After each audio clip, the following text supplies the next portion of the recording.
Welcome to Season 9, Episode 51 of the Be Conscious podcast.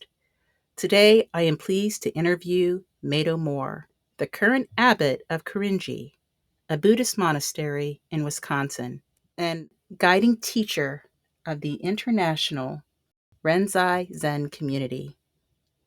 Listen as Meido shares his life journey and wisdom, as well as his perspectives about what it means to have enough.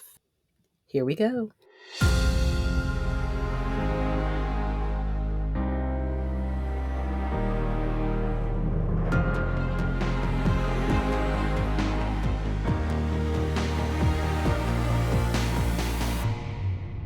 Welcome to the Be Conscious podcast, the show that brings you enlightened perspectives on the frequency of money, life's many challenges, and those heavy feelings that may be holding you back from living your best life. And now your host, Dr. Susan Nicholas.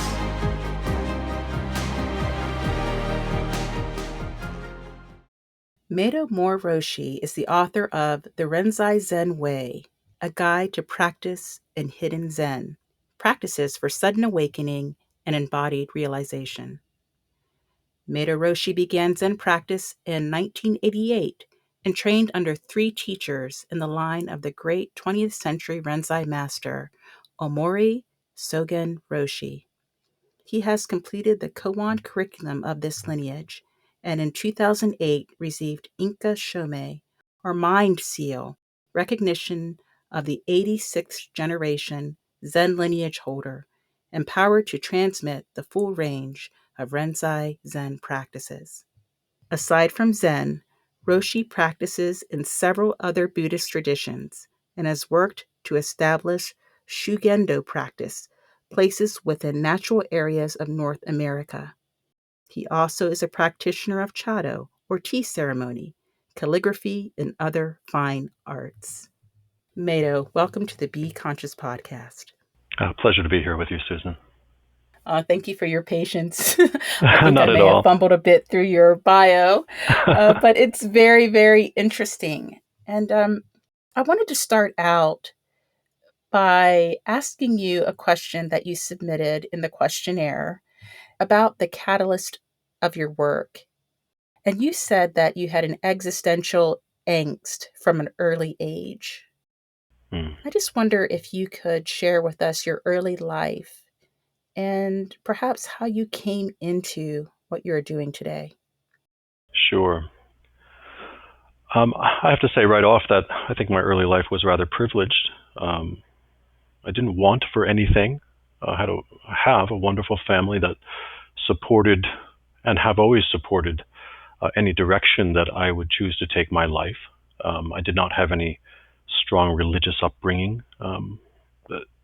Very open-minded and I have to say very intelligent, educated family. But for whatever reason, in other words, I cannot blame them for what I'm about to say. For whatever reason, as from a very young age, as long as I can remember, I was subject to a real kind of existential terror or angst, a real driving force within my mind that I needed to understand why I was here, what life is for, in the deepest possible manner. The things that seem satisfying to many folks never seemed satisfying to me. I wanted to understand the meaning of my existence. So that drove me from a very young age. I mean, it was something, I called it an existential terror. For many years, it was such that I couldn't sleep at night. It really hindered me in such a way that I had no choice but to spend my life addressing it somehow. I don't think that's something special. I think many people have that kind of experience. Another way I would describe it, I guess, if I say it simply, is from a young age, I think I was of a spiritual or religious character or nature, such that those kinds of questions were going to be what I needed to spend my life addressing. I really don't feel I had a choice. Interesting. I think when I was younger, I had those questions too. I didn't have the language to call it an existential angst, or to be, I guess, a seeker of meaning, but I suspect that that was part of my journey too. Mm. I don't know how young you were when you first felt that hunger inside of you. Oh, I would say, yeah, probably around my earliest memories go back. Well, my earliest memories around age 2 or 3. Mm, Not long after that, struck with an incredible sense of aloneness and needing to understand what this mess was that I found myself in. yeah, I mean that's so interesting. Yeah. So I'm going to share with you that I do energy healing and Mm. I have a children's practice. And there were some beliefs that I carried for many, many years in my life. And that was that most of what ailed me as an adult, I could trace back to my childhood. Well, that changed, or my perspective changed on it when I began moving energy for young children. I'm talking 4, 5, 6 year old children. And it started with me moving energy on their mothers, and then they began bringing me their children. And what I noticed was, unlike me, these children had two parents who loved them. I mean, this is my perspective, of course. They had resources like you spoke Mm. of, like didn't want for anything, had a privileged Yeah. life, had were in private school, had food to eat, had clothes to wear, had toys and friends and all the stuff that comes with it. And so I was confused. I was like, well, what could be the matter with these kids? And because they weren't coming from a place of lack and scarcity that I came from, which I believe was the root of my ills. So as I moved energy with these kids, I felt something that I call, I would say, a carryover, meaning that it feels like when I move energy with these children, they're carrying over energies from the past, their past life, or perhaps their ancestral thread that's in the universe. And so I thought it kind of began to make Mm. sense to me, my own life in a way, that some feelings that I had within myself, I couldn't pinpoint a time and place when it began. I'll give you an example. I had this very deep seated fear and angst around homelessness. When I would see a homeless person, I literally, Meido, would be reduced to tears. It caused me such great pain inside of myself. Mm. And I thought everyone must feel that way because, you're looking at a situation that you would want for yourself and it just seems so painful. I have never spent one day in this life unsheltered. Yet I had this deep seated thing that would like keep me up at night and like a fear. And so I suspect, I mean, it took me, I certainly wasn't 2 or 3 years old, but it took me a while to come to this understanding or maybe this awareness that we carry over energies, and they can be in the form of beliefs, of fears, of patterns, cycles, whatever it is, the things that we just say, oh, that's just how I am. We don't have an explanation for. I believe that we somehow carry it over into this existence. Perhaps it was something that was undone or we didn't complete in a previous incarnation, and that we come into this one to actually do the work of it. Mm. And so when you talk about being a toddler, that you remember that feeling, again, I don't recall, like my existential crisis came when I was in my 30s. But I remember having feelings as a young child of lack, of scarcity, of insecurity. And there were so many physical things in the world that I could point to explain it. But it wasn't until I was much older, Mhm. had my spiritual awakening, my crisis awakening, that I began to put those pieces of the puzzle together. And so I'm wondering, What do you think it was when you were a young child that created the angst? Like, where did it come from? You know, I'm Buddhist, as you know. I'm a Zen teacher, and Zen is one stream within that larger tradition we call Buddhism. And Buddhism has a certain analysis of the human condition. It's not my interest to push that analysis on anyone, or to Buddhism is not a proselytizing tradition, but it Mm-hmm. has some explanations for that. And what you describe as patterning, for example, that's what we mean when we use the word karma.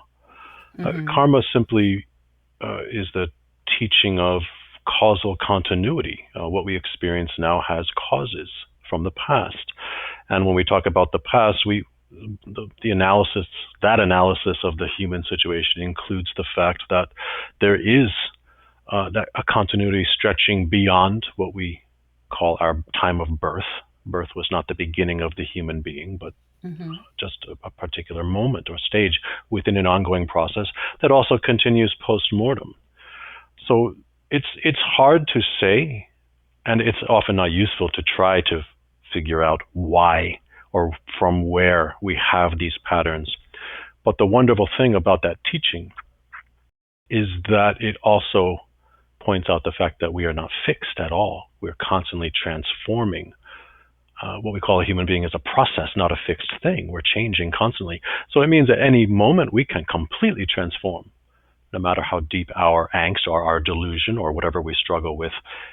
We have a potentiality for something much more profound and wise. We have a seed of a kind of luminous wisdom within us. That's what the teachings point at. So I fully agree with you. When I look at my childhood and I look at the kinds of patterns that I observed then and that I still carry now and still struggle with, there's no way, there's no place in this Mm-hmm. current existence that it came from.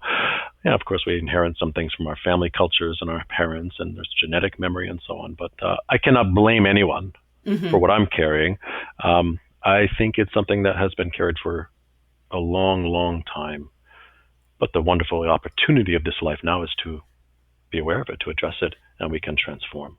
I love that you talked about this idea of the analysis of the human condition and that it's not fixed Mm, and that the gift is that we can transform it. And so this is absolutely. actually the core of the work that I do with transformation of energy. So let me know. This doesn't come from any, I would say, script or scripture or book or ideology of life that I'm aware of, but it may involve all of the ideologies of existence Hmm. in some way or touch into some all of them in some ways. But I believe that we as human beings are the embodiment of, I would say, the source energy of the universe. That's the way that I conceptualize it. That there's a force. Some people call it the solar spirit Hmm. that we are the embodiment of. Like we bring it with us. It's the essence of us that we call consciousness or that animates us. So when we die, something leaves, or we say so and so is not there anymore, but we see their physical being that still remains. But there's that essence. To me, is energetic at its core. This is my way of comprehending it. And so I believe that this energy of us actually follows Hmm. the first law of thermodynamics, that it cannot be created nor destroyed, but it must be transformed.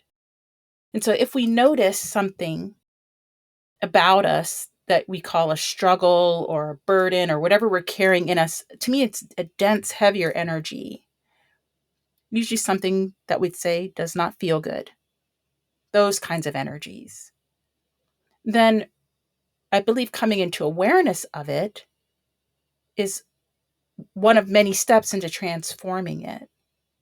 But if I do not, let me say this, if I don't question it or I don't maybe have a feeble attempt, a human attempt at understanding myself, how do I transform it? I mean, in your view, is awareness of it enough? Hmm. I mean, we can be aware of habit. In some sense, the kind of patterning that seems to mold the way we experience things. We can observe within our own mind, for example, certain patterns, certain habitual delusions, or a certain tendency towards this kind of experience or that kind of experience, or this kind of craving or that kind of aversion or fear. We can observe those patterns in ourselves. The observing is crucial because we can start to work with it, being aware of it.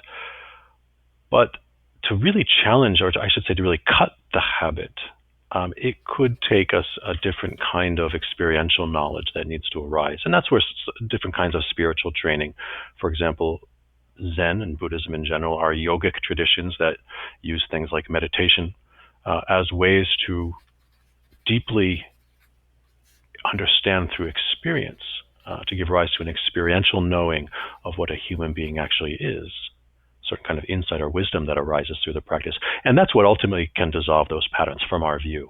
The first step is to be aware of them, absolutely. But then how to work with them, how to challenge them, how to see through the root of them and not be bound by them. That's where a kind of teaching or practice becomes really useful. And certainly Buddhism is not the only tradition that has that kind of thing, but that's the value of those kinds of traditions as they transmit those methods or practices from great masters of the past. So that's really a wonderful opportunity of this life if we can encounter such teachings and put them into practice. What better way to use one's life? As Socrates said, the unexamined life is not worth living. Yeah. So can you share with us, I don't know, like maybe an introductory or when you say working with this energy, and many of us have heard about meditation at this point and yoga being a meditative practice. What would you say to someone that says, okay, I'm observing that this pattern exists in me, this fear, let's say. How would you instruct or how would you guide someone to begin working with it? There are a couple different things that I think really serve as a useful foundation for that work. One is to not only observe oneself, to observe life in general, but in a dispassionate way. I almost want to say in an analytical way, setting aside whatever fears we may have, whatever beliefs or hopes we may have, whatever we've been taught by our native religious traditions and so on. What is it that we can observe about ourselves and the so-called world around us that's kind of, hard to deny? And in Buddhist teaching, we talk about the three marks of existence, the three things that anyone can observe, whether they call themselves Buddhists or not. Again, that's not my interest. But I think that's a good place to start. And if we observe ourselves, the way that we experience our lives, as well as the people and other beings around us, and everything so-called phenomena that we can observe in the world around us, we can observe three things. And the first one is that it's all transient. It's all constantly changing. There's nothing that's permanent. There's nothing that's stable, including ourselves. What we are now is not what we were even a moment ago, let alone a year ago. What we will be in the future will be something different. Of course, we can observe the transience of the body, aging, decay, breakdown, eventual death. Anything we can gain, we will lose. Any relationship we can have will end. At the very least, it will end with our death. There's nothing we can hold on to. None of this is a negative message. It's a hopeful message. It means everything is not fixed. We are living in the midst of and we ourselves are, we're living amongst processes rather than fixed, unchanging things. So that's an incontrovertible truth. There's nothing you can find that's unchanging. Okay, so that's one. Right. The second thing is that within all of that, and largely because of that fact of transience or change, there's a certain amount of suffering, no matter what we do or what we achieve or what we attain or what position we have or what dream we fulfill in our lives. We're going to experience a certain amount of suffering, emotional angst, the suffering of not getting what we want, the suffering of losing something that we want to keep, the suffering of aging, the suffering of dying. So it's a mixed bag. No matter what, you're going to suffer. And finally, within all of that mess, There's nothing I can find, again, that's really an I or a me. I mean, obviously there's some awareness here, there's some experiencing going on, but there's nothing I can pin down, which is an unchanging person. I am not that 2-year-old or 3-year-old. And yet we refer to them by the same name, or we say that's the same person. It's not the same person. Next year, tomorrow, I will be completely different from today, physically, mentally, emotionally. So again, reaffirming the fact that there's nothing fixed, there's nothing stable. It's a wondrous whirlpool of transformation, change, energy is the word you used, process rather than thing.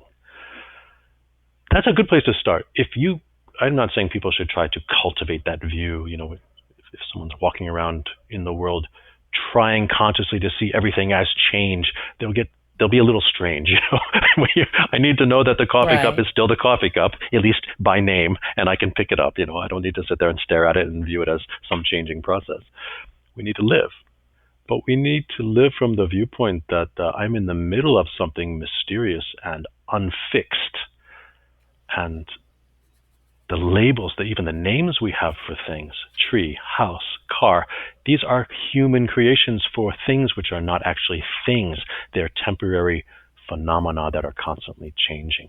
If we can start to, I guess what I'm saying is deconstruct our attachment to ourselves as this rigid I or person with a history and a dramatic story and all that stuff we hold on to, that stuff we like to post on our social media about ourselves.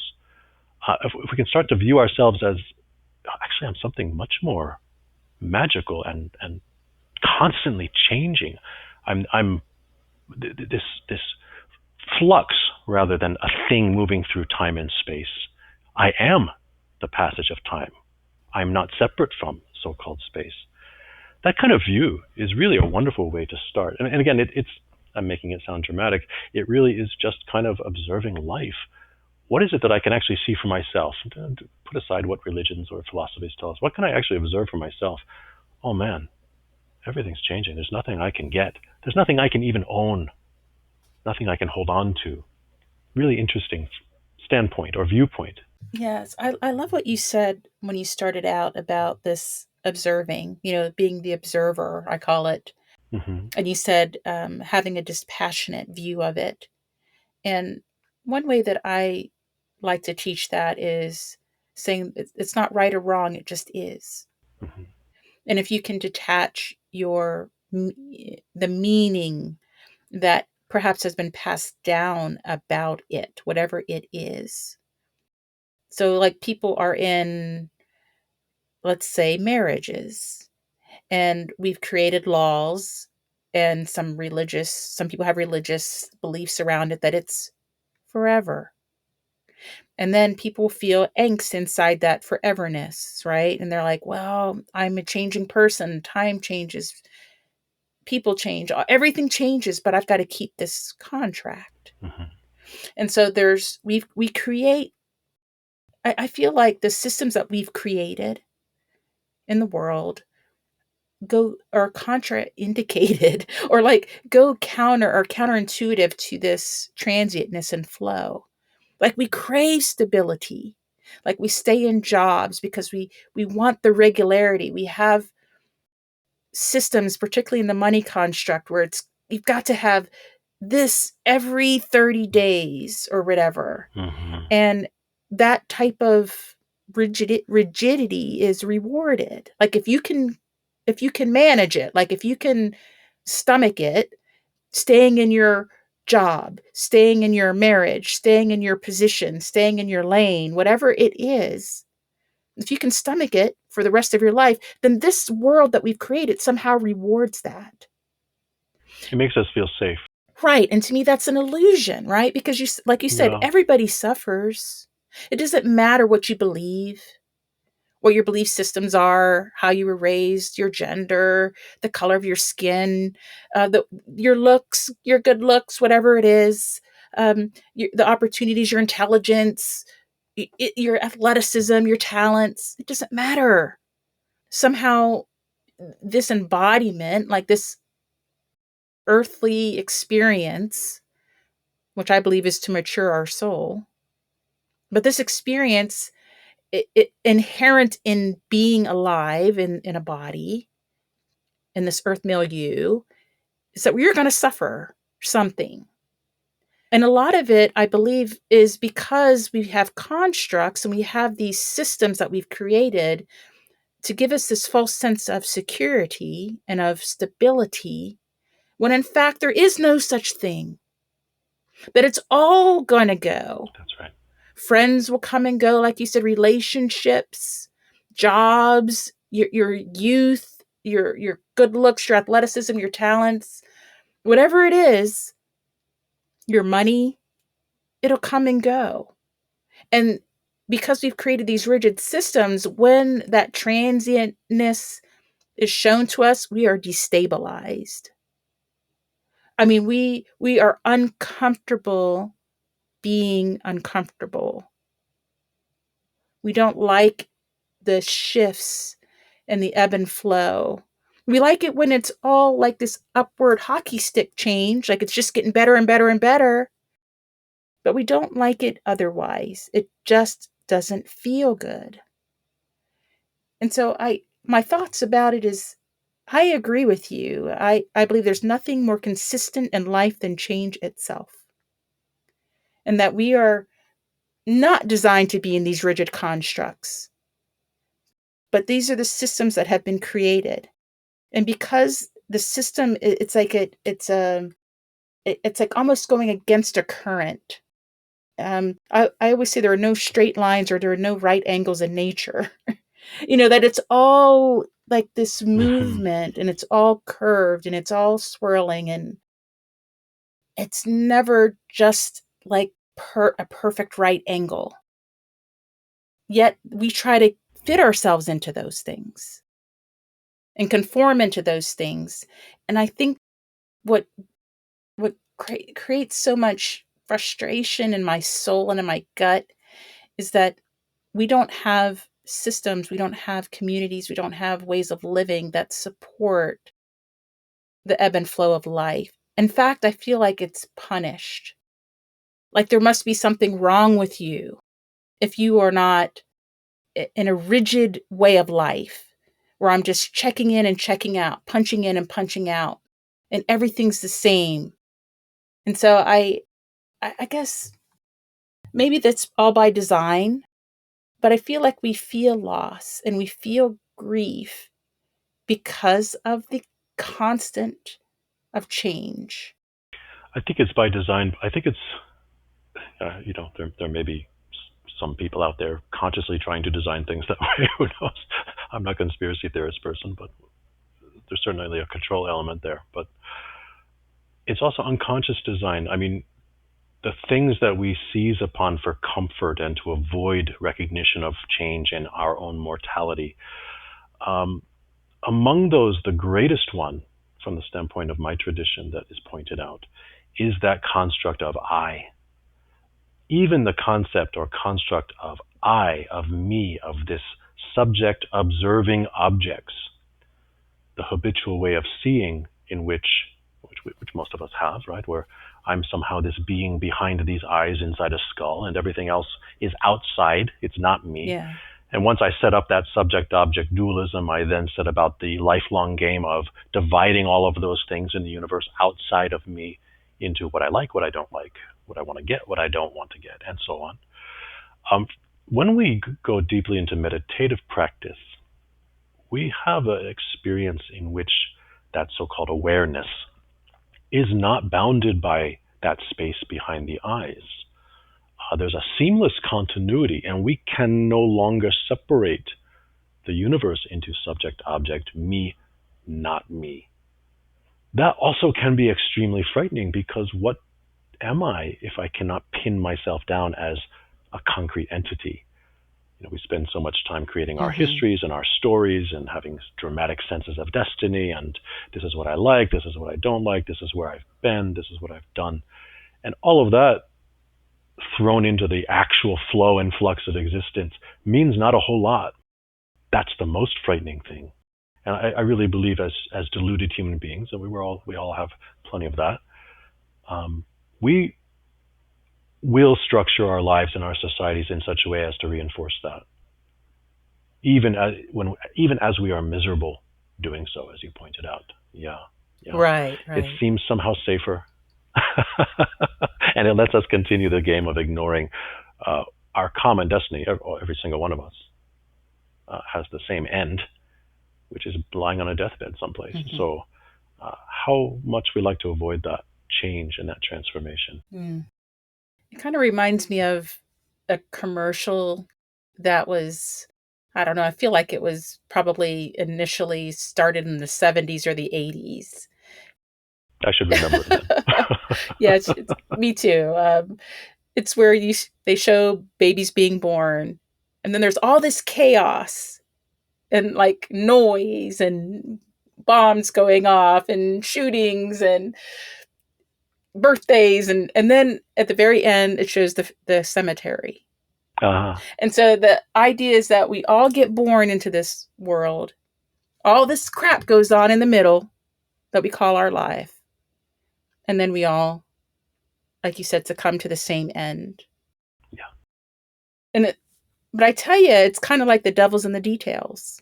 It's like all the things that you go through in life, we is, I guess, perhaps the game of life or the meaning of it all, in the suffering. Like I believe that it's feels like suffering because we've conformed to these constructs that are very rigid. And then when we come out of the construct, whatever the construct is, the construct of I that you speak of, the gender constructs, the money construct, the religious constructs, all the time construct, all of the things that we've created, Mhm. the names of that we give things, the systems and programs that we've created, the conditions. When we release all of that, we feel like we're in free fall, and we don't know how to be transient and allowing and trusting Mhm. because we put all of our security in the systems that we've created, all the constructs that were created by man. And that's what we're told we should do, right? From a young age. Yeah. Exactly, exactly. And then again, like I said, you can feel like you're being punished in many ways when you step out of the construct, when you say, you know what, I don't think this is the only way that we should live or be or perceive. And then you feel unsupported by by the system that has been created for you to live by. And we should be proud of that. the Yeah, but that's part of the suffering too, It is. right? The Buddha famously said that, and I think this goes for any deep spiritual inquiry or tradition, especially contemplative practice, but he said his teaching is completely against the stream of human society, Right. against the stream. Hmm. That's a difficult place to be, against the stream, but how freeing also. Hmm. Yeah, I think the attachment that we have to ourselves and what we think it is to be me or I, Hmm. all the Hmm. labels that we put on ourselves that give us meaning or even value Comfort. and comfort, yes. And all the stuff around us, all the physical things that we surround ourselves that tell us how valuable or not that we are, how wealthy or not that we are, how Hmm. intelligent, talented, whatever it is. We cling to those things for comfort, and when they're taken away, Yeah. we feel like we are like the literally the bottom has opened up, and there's just this abyss that's never ending, an abyss that has no bottom, and so we feel like we're in free fall. Yeah. And I want to stress the positivity of that too, though. The great opportunity of life, in terms of experiencing suffering, is how we choose to use it. And we have this Japanese word, very important word in my tradition, shugyo. Shugyo means an approach to life or an attitude toward life that takes suffering, challenge, any kind of experience as opportunity to refine or sharpen oneself. I think most people, when they face difficulties, uh, we can compare them to someone sharpening a knife by banging the edge against the stone. Mm. They often fail to use that circumstance to reveal and somewhat mercilessly start to work on their own lacks, their own weaknesses. There's a way to approach those things where we can use even the most difficult situation like a grindstone. If the knife is at the correct angle, well, then it becomes sharper rather than duller. And that's a saying we have in my tradition. If you view all of your angst, all of your suffering, all of your challenges as shugyo, as opportunity, then suffering disappears. That's a beautiful, beautiful approach to life. Well, I love that. I think it's a great way to go into our next segment. Before I go into the little break, I'm going to propose this question. You spoke about growing up in privilege and having more than enough in a supportive, loving family that was educated and you wanted for nothing. And my perception is that you've chosen a life where there's probably not a lot of stuff. When I think of a Buddhist monastery, or I think of a lot of open space and I would say separation from all the consumerism and all the stuff that drives us crazy in this world. So my guess would be that it's not a physical experience of having a lot of stuff, but you have abundance of something else. Okay. Maybe abundance of self-awareness or other types of tools or spiritual gain of sorts. I would like to ask you to reflect on the people that came into this world in the exact opposite circumstance, where they didn't have more than enough. In fact, they probably feel that they were lacking or went hungry or were raised in poverty or in violence and shame and things like that. What would you say to those individuals that still struggle with this idea, or perhaps this delusion, as you stated, of not having enough? Now, before you answer, I'm going to go into the break, so stay with me. All right.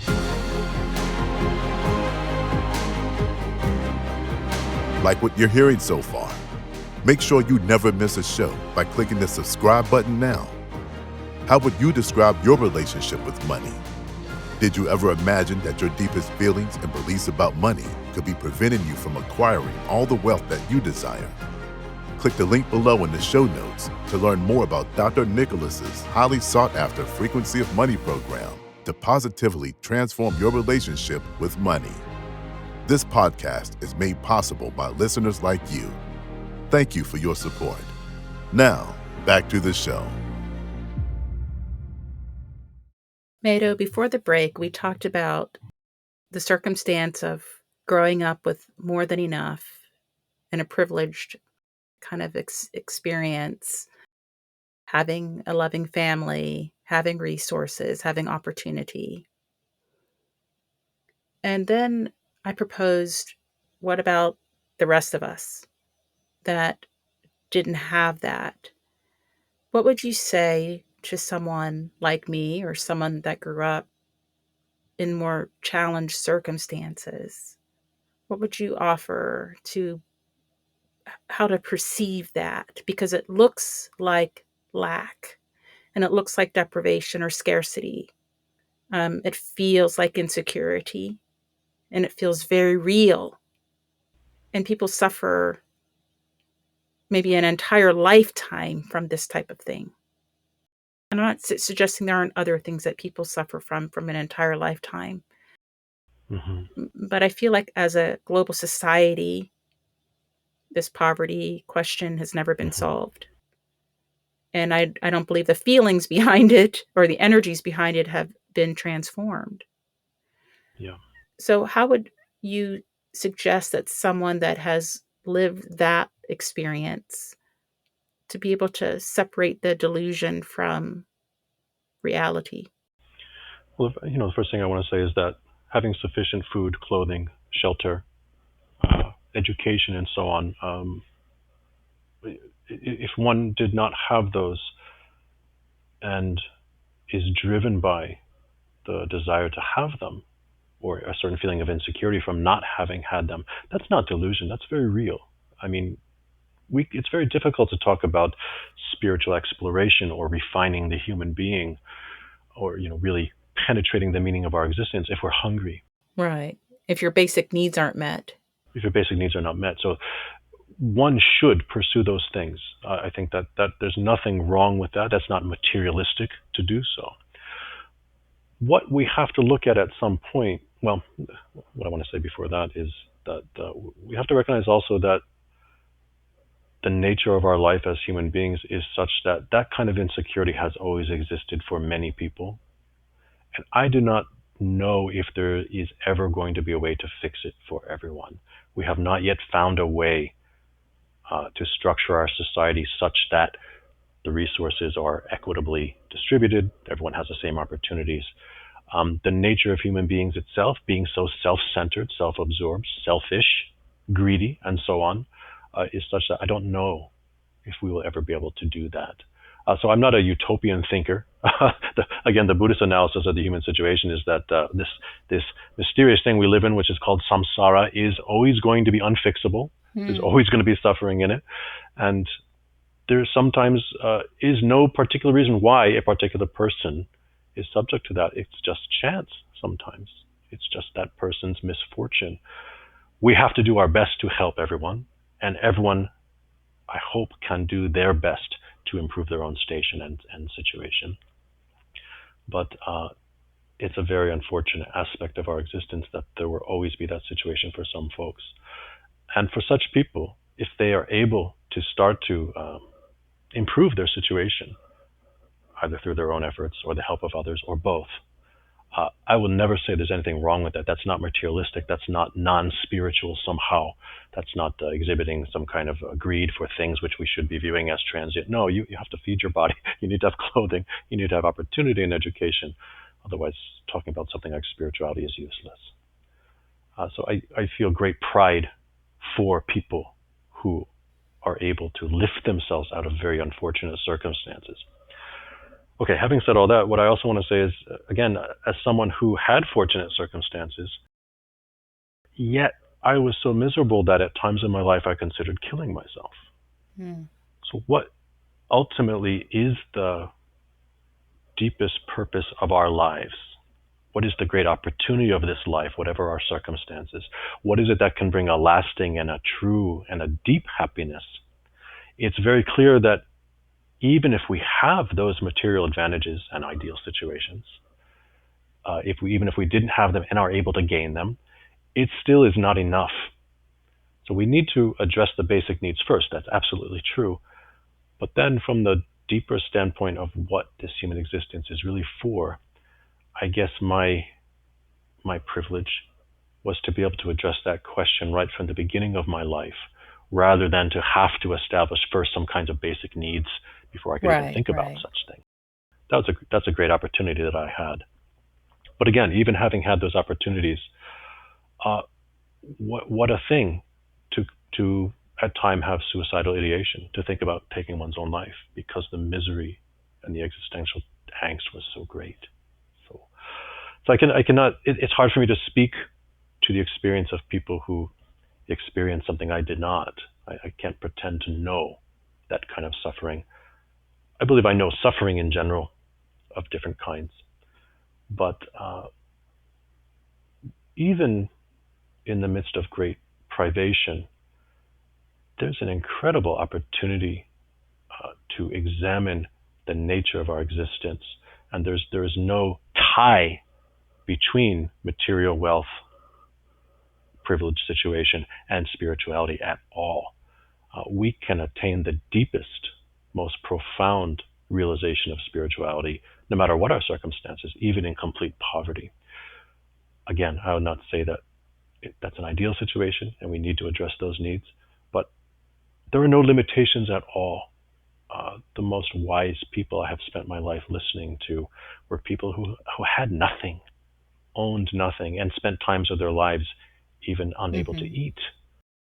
The lessons they learned from that are something that I'm grateful for, that I did not have the opportunity to learn because of my privilege and my ideal situations at times. So I don't know if that really answers your question, but I guess I want to say again, I observe with great pride when someone is able to improve their station.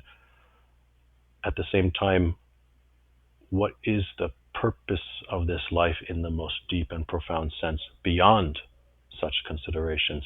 If we are able in our lives to address both of those things, to have basic needs met, and at the same time to not forget there must be some reason I'm here. What is that?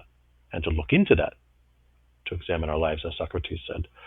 That to me would be the ideal situation for anyone, whatever background they come from. And Right. to the extent that I could help anyone to do that, I feel that's a worthwhile way to spend my life. Yeah, I do like what you shared. I think when people don't have enough, so their basic needs aren't met, and maybe it's not all at once, but maybe at one point they're unhoused, or at one point or another moment in time they don't have enough to eat, or they Mm, don't have opportunities, or whatever is lacking. They can begin to feel that they are not enough, like there's yeah. something inherently wrong with them, that they would suffer in that way. Or they're being punished for something. Exactly, like the Yeah. karma thing that you talked about. Like there's something about, I don't know, maybe a past existence or some energetic ancestral thread that this is their lot in this life. And then the idea is, as you spoke about, it's rare to find the person that can come out of it. It's like asking a fish what it is to be out of water. It's Yeah. like it's all around you, all the people that you know, the situation you know, the land perhaps that you live in. It's everyone is like that. Everything is like that. The mindset, like to me, it's there's a vibration or an energetic like holding pattern or something. Generational as well. We see those patterns, obviously. Yeah. Exactly, exactly. And it's like breaking out of it. I think it's quite rare. Yeah. Someone said to me, um, who is from India, we were having this conversation, and he said, you know, for you or for me to be able to, get medical degrees and, come out of poverty, he said, it's extraordinary. He said, think about all the people that you knew or that you grew up with or the community, and you might be the only one that you know of that ever broke through. Yeah. And so it's quite rare to be able to come through. But even those of us that do manage to break the cycle or break the pattern or transform the energy, there's there's residual um, there's a residual angst of somehow believing that you're not enough, or else you wouldn't have suffered in that way. Hmm. And so much of the work I do is around breaking cycles of generational poverty for the reasons that we've discussed, because it can be, even if you can come through it in a material sense or in a worldly sense or educationally, and find some semblance of security in a transient existence, you still can harbor those vibrations within you, or those energetic, like the body, it is said never forgets, what you've Hmm. experienced, and you still carry it with you. And it can be in the form of fear, of, of insecurity, of shame, of the circumstance or what you had experienced in the past, maybe what you had to do to get out of it, or what Hmm. you believed you had to do. And so it's been, I think it's just, I like what you said, that there's an understanding perhaps that some of these circumstances that exist in the world cannot be changed or fixed, that they've been here and they always will be here, and that this is part of the earth training, or the training ground for your soul. This is just a part of that experience.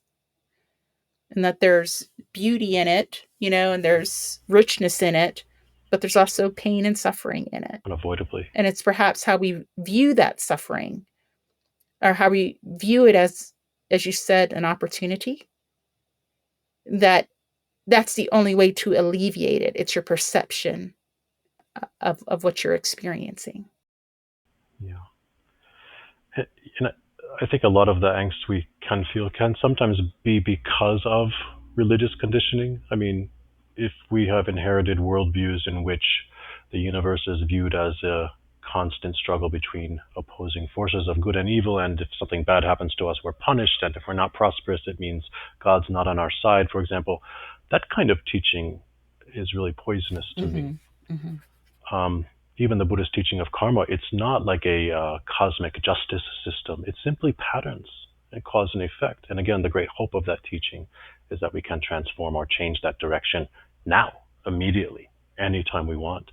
But I really want to say to people, it's good to start to deconstruct that feeling, to look at, to be aware of that habitual feeling of I'm not good enough, or I deserve this. I deserve what happened to me. Something about me is being punished by this. That's really not true. And oftentimes things that happen to us, which can be difficult, it's really just chance.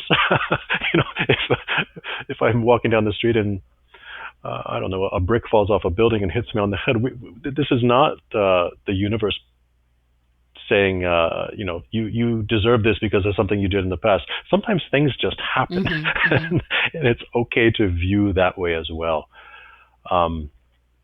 Really important to let go of that feeling of shame or guilt that I think a lot of us were conditioned by, depending on our backgrounds. Absolutely. And to not, in the midst of all of it, lose some sense of humor.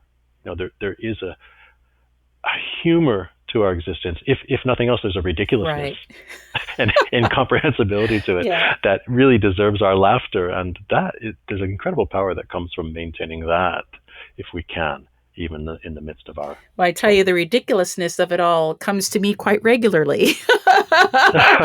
And sometimes I laugh at it. Like, I just literally start laughing at how absurd some of these situations are. And then sometimes I'm frustrated and angry. I'm like, God damn it, because it's so absurd. It's just absurd.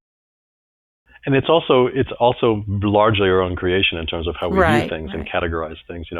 I often say this to folks, have you ever stared at your hand long enough that it no longer looks like a hand? If you stare at your hand long enough, that habitual concept of hand breaks down, and suddenly you're looking at something that's very strange and incomprehensible. Or if you look at a word on a page long enough, I do that with words on a page. A word, right? Exactly. Yeah. So we start to see how we're creating meaning, and there's a kind of experience in meditation practice where that phenomena where the word ceases to be a word, or the hand is no longer something familiar and looks alien to us. We start to experience everything that way. It's really remarkable. And within that, there comes a certain freedom from this self-imposed limitations or concepts, or certainly guilts, shames, things like that we project onto our experience. Well, I've got one final kind of, I think this is a heavy topic, but I think it's heavier than poverty. You hit me pretty hard already. Yes, heavier than poverty. You talked about suicidal ideation. And this is something that I've also experienced in this life. And I have some ideas surrounding it. But I think some of it is from religious conditioning, the believing that even having a thought like that, or people that succeed in it, if that's what you want to call it, succeed at taking their own life, that they're going to be punished, or that's a sin, or whatever it is. And I've done a lot of introspecting on this, and I don't know that I agree with all of that. But I am curious, though. What do you think about it? I mean, I feel like when you are on this introspective journey into self, and you're looking at the ridiculousness of life and the transientness of it and the suffering of it, to me, I don't think it's unusual to think you don't want to do this anymore, that it's let's say it's too hard I sometimes, don't or want to play this it's game too anymore, painful. right? Yeah, you don't want to play the game. And I don't believe that people that want to take their own lives really want to die. I think they want the pain to stop. And they don't know any other way. That's the conclusion I came to. My own experience of it was when I was able to come out from that. I do not think I was ever in serious danger of taking action, but to have that consideration going through my mind so strongly was really interesting, really eye-opening for me.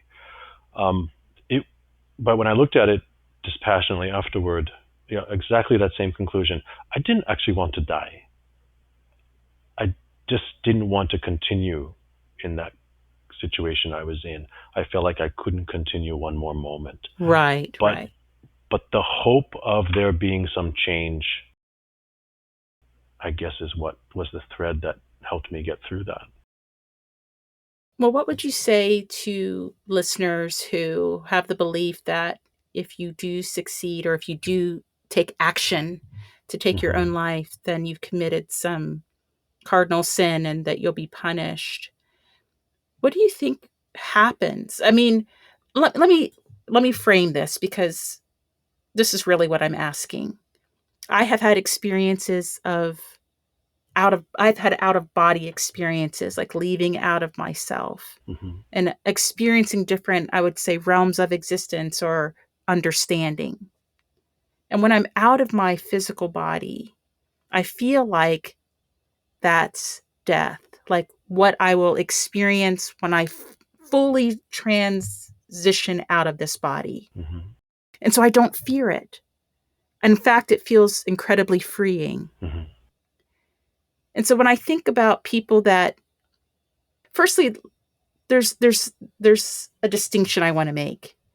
I believe that in a certain way that if you're it's like an allowed, you have to be allowed to do it, because there's, I believe, this higher force or higher authority, if you will, about our lives, where for example, when I would leave out of my body, I would not want to come back, but I was always sent back to it.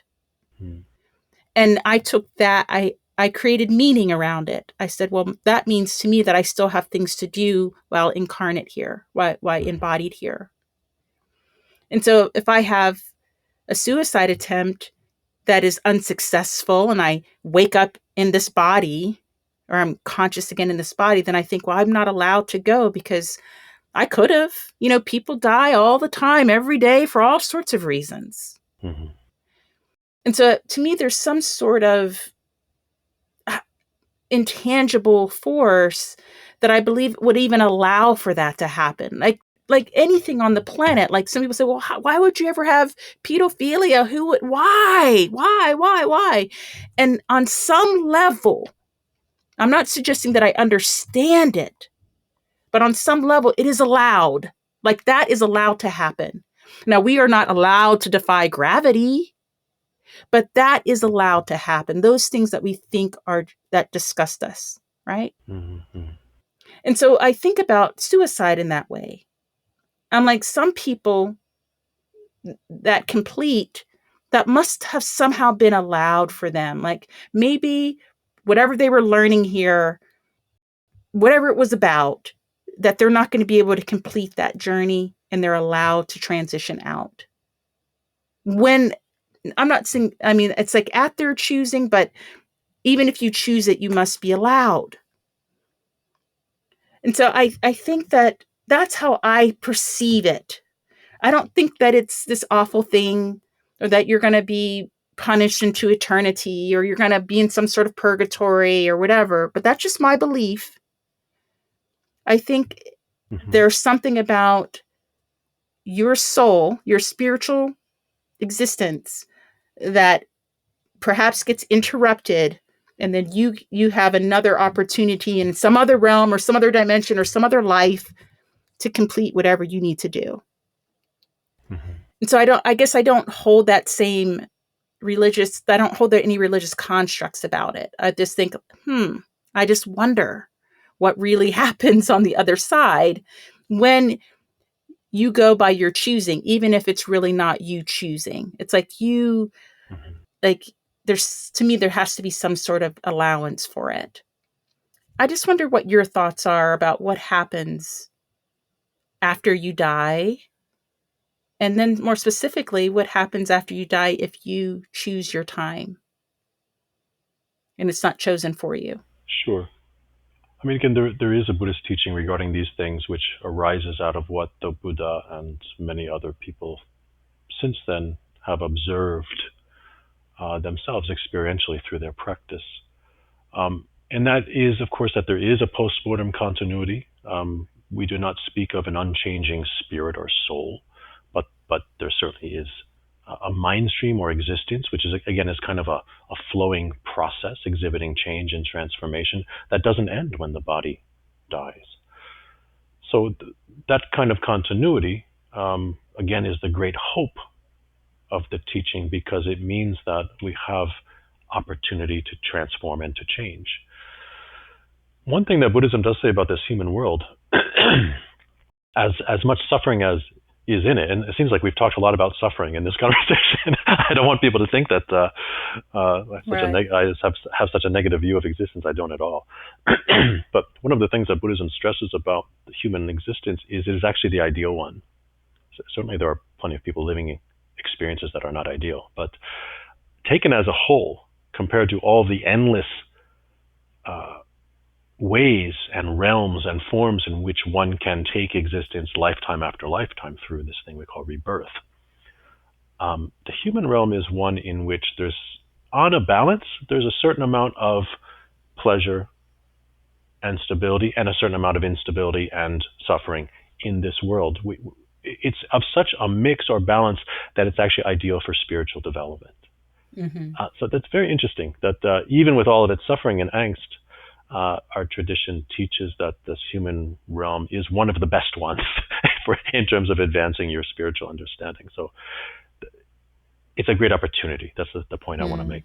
Mm-hmm. But as far as something like suicide, what I would want to stress about it, well, I certainly agree with you. I don't hold to some of the Abrahamic conditioning regarding sinfulness and dire consequences for the mortal sin of suicide and that kind of stuff is just not something we need to pile on people. It's nonsensical. But I could say that because there is a continuity, I believe there is a continuity to our existence, we have to affirm strongly that suicide's not an escape. Whatever were the conditions you were dealing with, that it seemed reasonable to try to end them or escape them through taking one's own life, they're not solved. Right. That patterning continues. So you're going to have to deal with it, and that will be something that's taken up as that mind stream or your existence continues. So if there's a way that we can deal with it now, we can start to dissolve it, we can face it, we can, even if it just means we can endure it and start to deconstruct it, that will always be preferable to taking one's own life. And there's nothing fixed. There are circumstances where I may say that's not the case. If I found out I had a terminal illness and it reached a point that it was obvious treatment was not useful, would I stop eating, stop drinking water, go off and sit in the forest someplace in meditation and allow things to take their course? Maybe I would. And some people would call that suicide and a sin. Mm-hmm. I would not necessarily. So it's not my interest to tell people what they should do or what's right and what's wrong. But what we're carrying within us, this patterning and our habitual delusion and everything that could lead to such a desire like suicide, it's not resolved by that act. We're going to continue to carry that. That's the belief of our tradition. So I would always encourage someone not to take that step. There are other ways to start to dissolve that and start to come out from it. It will never be the most desirable thing to do. Mm. There's no escape, so deal with it now. Yes, I understand you, and I thank you for it. The wisdom of no escape, that should be the title of a book. It may be. If it's not, I should use it. Well, I'm sure it is. Meido, I want to thank you so much for sharing with us and being on the Be Conscious podcast. Can you share with our audience where they can reach you or learn more about your works? Sure, it's my pleasure. We have a website, of course, korinji.org, KORINJI.org, which is the main website for the Zen temple that I run and also our international community. You can find Korinji, KORINJI, again, on Facebook, on Instagram. Those are, I think, the three best places to start, and there'll be other stuff coming out from that. We have a Patreon page, for example, connected to us that has hundreds of instructional videos for meditation practice, for Zen practice, my teaching, and so on. That's available to folks. So seek us out online and you'll find everything. Thank you so much, Meido, for being with us today. Really fun. What a pleasure. Thanks so much, Susan. And I want to thank you for taking this inner journey with us today. And whether you are coming or going, looking inside or out, remember to be conscious. If you love this episode and if today's message resonated with you, please subscribe, rate, and review the Be Conscious podcast. This helps listeners just like you find intriguing and transformative content. I also want to know what inspired you and what conscious topics you would like to hear more about. And if you want, you can share those thoughts and questions with me at info@susannicholas.org.